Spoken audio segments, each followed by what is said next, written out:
Hi, I'm Shashank Bhargav, and you're listening to Three Things, the Indian Express news show. India's third wave of COVID-19 is continuing to surge rapidly. Yesterday, the country had recorded more than 2.47 lakh new cases, which was the highest single-day rise in the ongoing wave. Among the states that are reporting some of the highest coronavirus numbers include Maharashtra, West Bengal, Delhi, Tamil Nadu, Karnataka, Uttar Pradesh, and Kerala. Now, one of the things that we have talked about previously on the podcast and which experts agree on is that the Omicron variant seems to be a lot milder than the previous variants like Delta. And this is the reason why a lot of people are significantly less worried about it right now. In fact, many feel that it's not that big a deal if they contract it. And some are even thinking along the lines of contracting it to basically get done with it once and for all. But experts are repeatedly advising against this behavior. In this episode, we will break down why you should still take the Omicron variant seriously and why you should not catch it simply to get it over with. To talk about this, joining us is Amitabh Sinha, Indian Express's resident editor from Pune, who has been extensively reporting on the coronavirus pandemic for the paper. But before we start this conversation with Amitabh, we just want to mention that at the end of the episode, we will be talking about a story that in many ways is a very typical COVID-19 story, but one that reveals a lot about what many of us have been going through during the pandemic. It's the story of a man named Salil Tripathi. So wait for it towards the end of the episode. But right now, here's the conversation with Amitabh about Omicron. Amitabh, a lot of people are just exhausted at this point. This is the third time around we are seeing such a big surge, and many are thinking that Omicron is just a mild variant. I might as well get it and get done with it, like I'll get a few tame symptoms. What's the worry? But what is the reason that people should not be doing that? So one of the things, of course, is that you have to look at what has happened in other countries, in Europe, the United States. The number of cases have gone through the roof there. And that's precisely because of a behavior very similar to this. Now, this is an understandable behavior. It's not something that's very unique. The cases are indeed quite mild compared to those caused by the earlier variants. Also, in fact, some of the scientists do say that if our health system is able to take the burden, it's not overburdened, then probably there is an argument for letting the disease spread quickly and get over with that. So in the context that we are in, it's not a completely irrational argument. Now, the problem with it is, especially with a country like India, is that the situation can very quickly go out of hand. That is the danger. The danger is that if your cases rise very quickly, and that's what we are seeing at this point of time, then even very small proportion of the people who would probably require hospitalization, or this small proportion of people who probably would not have the immunity that is required to fight the virus, they might even succumb to the virus. So suddenly you have seen the active cases rise from less than a lakh to 11-12 lakhs. So of these 11-12 lakh people who are currently infected or currently sick, some of them, say just 10% of them or 5% of them, would probably need to go and see a doctor or go to the hospital. Now, 11 lakh, that 5% translates into a huge number. And it might still be overwhelming your hospital capacity. So that's the fear that is there in a situation like this, wherein you want to just get done with. Yeah, and I think with someone thinking, what's the point? I'm probably just going to get a mild cold, slight fever. I'll just take paracetamol and be fine. What they're not thinking is that one, your symptoms may not be mild. And even if they are, you might infect someone else and put them in the hospital.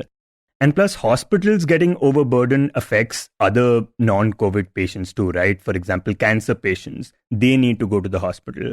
And with this surge, they might not be able to. Precisely, yes. So there are lots of people whose status is described as immunocompromised, which means that their immune system is not very well equipped to fight viruses like this. And there are lots of people who either because of old age or because of other diseases are in this immunocompromised status. They would find it difficult to navigate their ways out of this infection if they get it. In fact, what is happening in the last 3-4 days, we have seen the death numbers rising very rapidly. So why are these death numbers rising? Why are more people dying, even when the Omicron variant only produces mild diseases? And most of these people, and the doctors are telling us, are not people who are otherwise healthy. These are people who are sort of immunocompromised and who probably are not in the best position to fight this virus. In many cases of deaths, the infection is just incidental, so that people who were otherwise on their deathbeds happened to acquire the infection during the last stages. So those kind of cases are also there. But there's a significant number of people who were otherwise immunocompromised, and this infection made the things worse from them. I mean, even if there is a small proportion of these people in our group, in our population, as I said, because the numbers or the base is so huge, it will translate into large numbers. Okay, so one is keeping in mind that you could get seriously infected, hospitals will get overburdened, and people who are immunocompromised, their lives will be affected. But the other thing is that we don't know the long-term effects of Omicron, right? Because this is a very new variant. Like even early on in the first wave, for example, we didn't know there was such a thing called long COVID, where symptoms sometimes last for several months. And right now, we just don't know whether that happens with Omicron or not. So, Shashank, there are lots of things about this virus which scientists say they are still not very sure about. Now, of course, we have come a long way from where we were in March and April of 2020. Of course, at that point of time, we didn't know anything about this virus. In fact, if you remember, at that point of time, we were debating whether masks would be an effective way of fighting this virus and getting ourselves protected. So even that bit was not very well known. The fact that whether it transmits through droplets or through air, that kind of debate was going on at that point of time. So we have come a long way from there. We know fairly well how the transmission happens, the kind of diseases that where does it affect and all.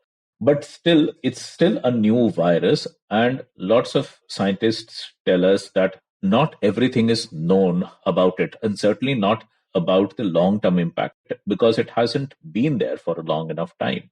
So those are the things that we would know only in due course. As I said, the immediate problem from the people's point of view is that they would not want any further disruption to their lives. And that's a very understandable thing to do and to ask for. No further disruption, because a lot of people have already suffered a lot and gone through a lot during the last 2 years. So while all the necessary things must be allowed to go on as far as possible, the non-necessary things, and this is where the people need to be responsible on their own, the non-necessary things probably need to be put off for some time during till this third wave is over. By all indications right now, though we do not know how it's going to pan out, but the initial indications are that this is probably not going to last very long, the third wave. It's possible that the suddenness through which it has arrived and the rapid manner in which it's going up, probably it will come down very quickly as well in comparison to the earlier waves. So probably the difficulty is for a short period of time. So as I said, the non-necessary things probably need to be put off till this is over. And Amitabh, some experts have said that this is probably the kind of stage where everyone might get infected at some point. And hearing that is what is enabling a lot of people to think that, if I'm going to get it eventually, I might as well get it right now. But I think based on what we have discussed, the idea should be that even if you will get it, it's probably better to get it later and not during a wave, not when hospitals might be getting overburdened. Exactly. So I can give you a personal example. I have the kind of job that I can probably do at home. I don't need to go out to do my job. Now, that's my essential thing. If I needed to go out for my job, for my livelihood, I couldn't be sitting at home because that's an essential thing. But maybe if things were normal, I could have probably gone out for shopping or eating out.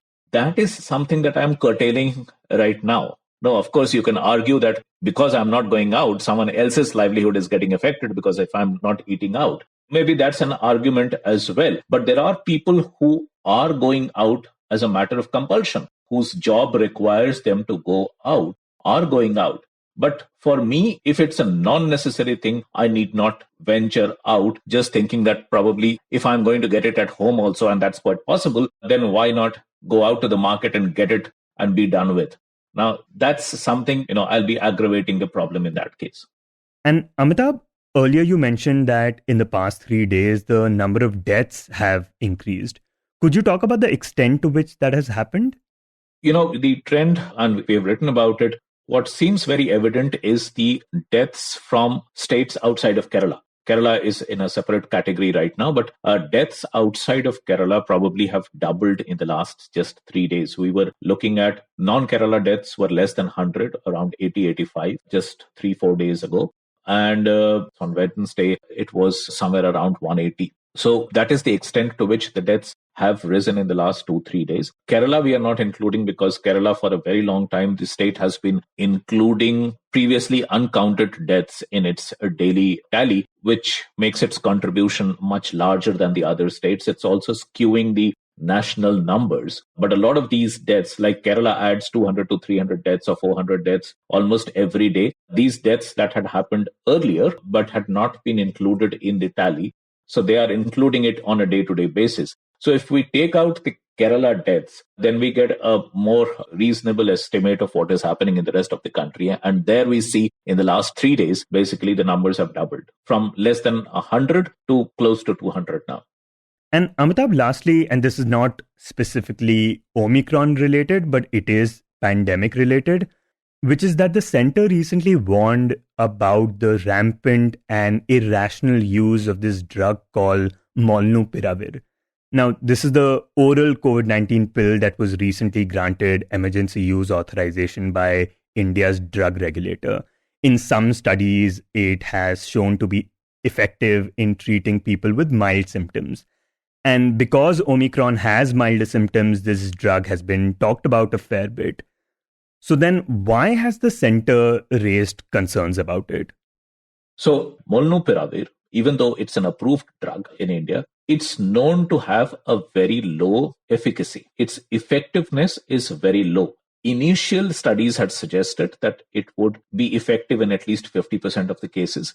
Then later, the final results, the trial results, showed that its effectiveness was not more than 30%. So it works in only 30% of the cases. So it's relatively low effective. The other thing, the other criticism about this, some health specialists point out about this drug, Molnupiravir, is the mechanism through which it works. Now, this drug, what it does is it goes and makes changes in the genetic structure of the virus.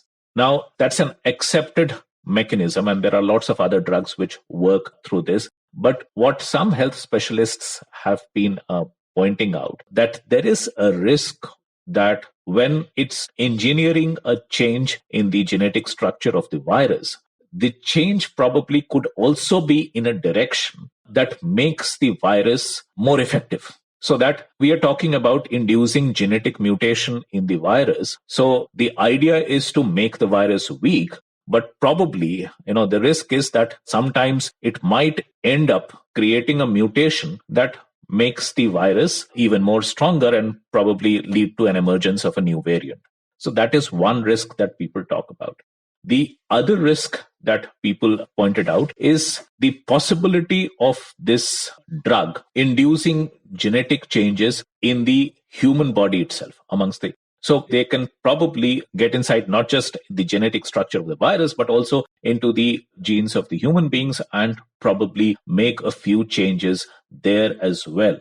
The thing is, these kind of risks are available with other medications available as well. and they are prescribed under certain conditions. The whole idea is about doing a risk benefit analysis. Is the benefit that we get out of any medicine worth the risk that we are putting a patient to? And that also seems to be the argument of the ICMR, which has objected to molnupiravir's introduction in the treatment protocol, and it hasn't included the drug in the national treatment protocol. So their argument also seems to be that the risk-benefit analysis for this drug is not favorable, because it is, in any case, it works in a very small number of cases, only 30% effectiveness. So it is probably not worth taking the risk. That is the argument. Though, since it has been given emergency use approval, those risk analyses have already been done and the doctors still can prescribe it, though, like you mentioned, under very specific conditions. But what are the things that experts are saying should be kept in mind about this drug? So some of the scientists, what they have been pointing out is two things. One, of course, that it is not a wonder drug.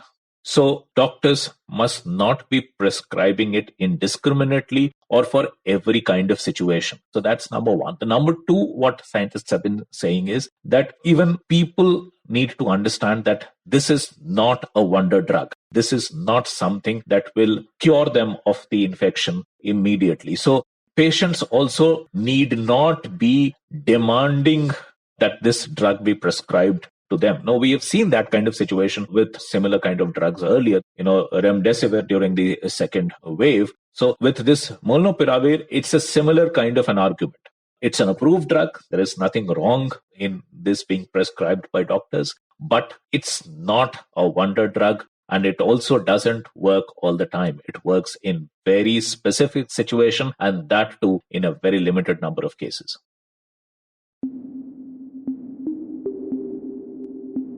And in the end, we talk about the case of Salil Tripathi.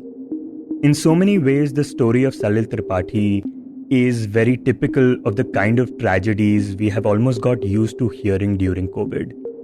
But it is stories like these that are very revealing of the times that we are living in. It's the story of loss of employment, of livelihood, of loved ones, and what that leaves you with. Indian Express's Jignasa Sinha recently reported on Salil's story, and after which it has come to resonate with a lot of people. Jignasa now joins us to tell his story. So, Salil Tripathi was a 36-year-old Zomato delivery executive. He lived in West Delhi's Rohini with his wife and 10-year-old son. He hailed from Ayodhya and was a hotel management graduate, and he had worked in the hotel industry for 15 years. However, in 2020, during the first lockdown, the restaurant was shut and he had to sit at home for months, and his family said that he used all his savings. Next year, again during the lockdown, the place he was working there was shut and his employers didn't give him his salary. And this time too, he was at his home, but now he really needed money. So he joined Zomato as a delivery executive and he was working there. So from being a restaurant manager, he became a delivery person working in Zomato. How much was he making back then and how much did he make now? As a restaurant manager, he was earning around 40 to 50K. This was before the pandemic. And in Zomato, he was making around 8 to 10K per month. And this was all based on orders and working hours. So his family said that he would work like 7 to 8 hours every day. Okay, so he is making a lot less money now, like almost 5 times less, which we all know affects every part of someone's life, including one's family. What happens to him after that? So on Saturday night, he was working and he was waiting outside a hospital in Rohini for a food order when an SUV driven by a police constable rammed into his bike and he was knocked down and he died at the spot.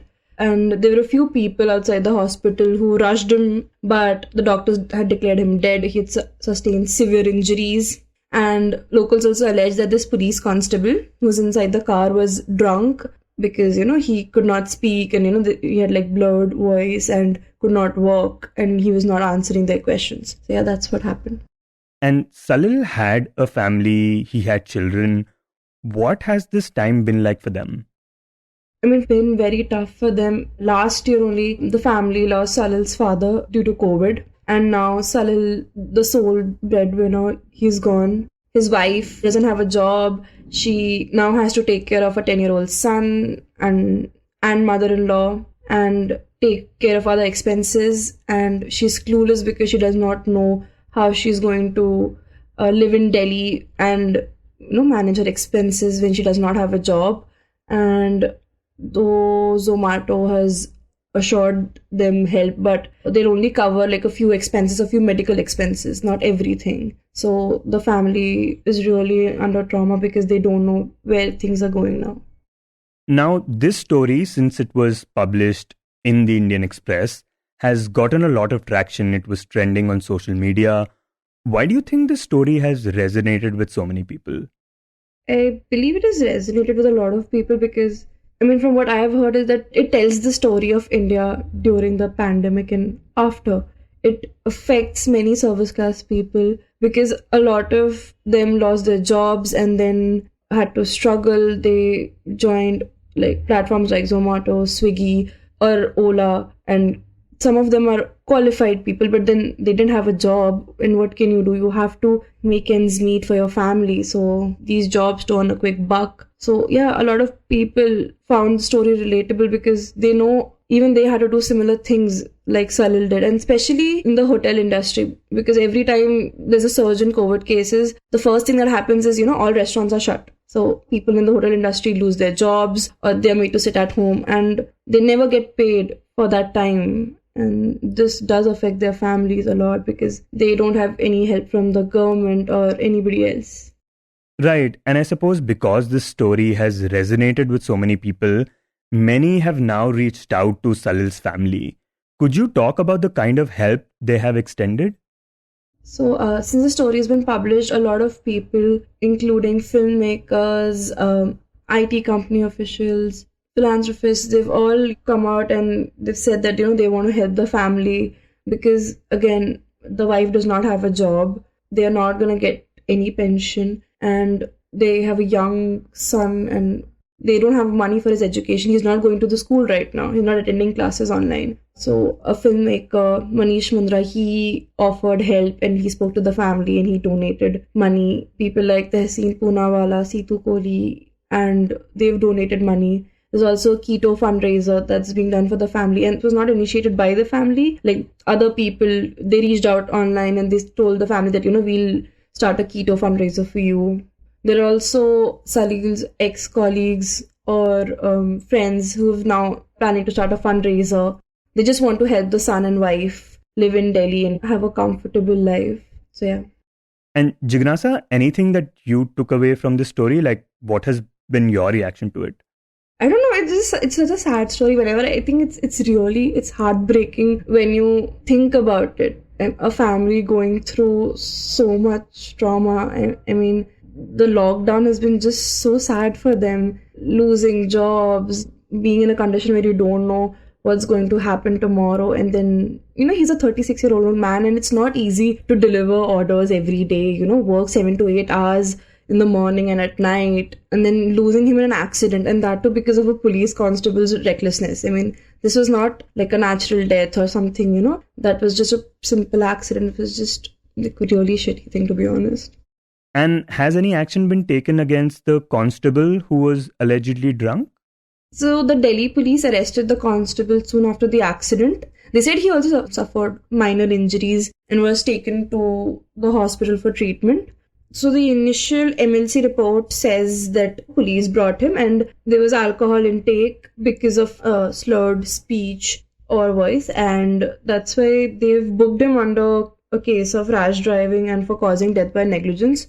However, they've not added sections of drinking and driving. The police said that they will send his blood sample to the FSL in Delhi and the forensic science lab will then tell the police that if there was alcohol in his blood, and then he will be booked under stringent sections. So the police are waiting for the medical report as of now.